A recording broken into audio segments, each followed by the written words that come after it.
can you give us the construct of how you will deconstruct the racism that was built into the roadways that you talked to the griot earlier when you broke that information with us? Can you talk to us about how that could be deconstructed? For sure, yeah. So the principle of Justice 40 is that at least 40% of the clean investments in this bill will go to benefit the communities that are overburdened and underserved. So part one of that is defining those investments that are eligible, and that's a lot of it, and we're working to map out kind of program by program, mode by mode, what would qualify. For example, if we're buying clean buses, right? How do we make sure, in terms of where those buses go, but also looking at the business opportunity, the jobs that are going to be created, the businesses that will have a chance to compete for the business opportunities it creates. That too, I think, is a very important element of equity here that's in the spirit of Justice 40. And again, we have a lot of guidance and oversight from the White House since that's an administration-wide initiative.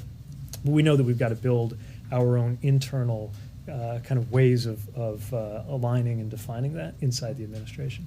As to where we target those dollars, you know, I'm still surprised that some people were surprised when I pointed to the fact that if a highway was built for the purpose of dividing a white and a black neighborhood, or if an underpass was constructed such that a bus carrying mostly black and Puerto Rican kids to a beach, or that would have been in New York, was designed too low for it to pass by, that obviously reflects racism that went into those design choices.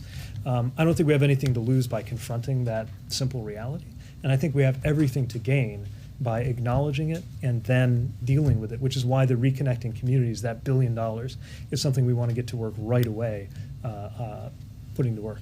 But that's such a heavy lift. I mean, you have to reconstruct communities that this happened to.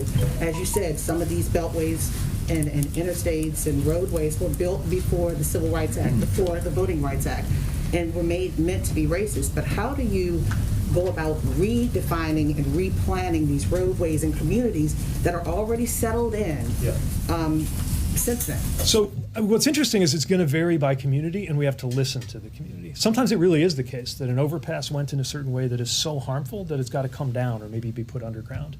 Other times, maybe it's not that way. Maybe the really important thing is to connect across it, to add rather than subtract. And that's where we don't want to impose a one-size-fits-all answer from here. But when we were out in Syracuse, for example, looking at I-81, we saw the local vision for how they want to get past those divisions. And those local ideas are going to be taken very seriously as we try to meet the spirit of this law.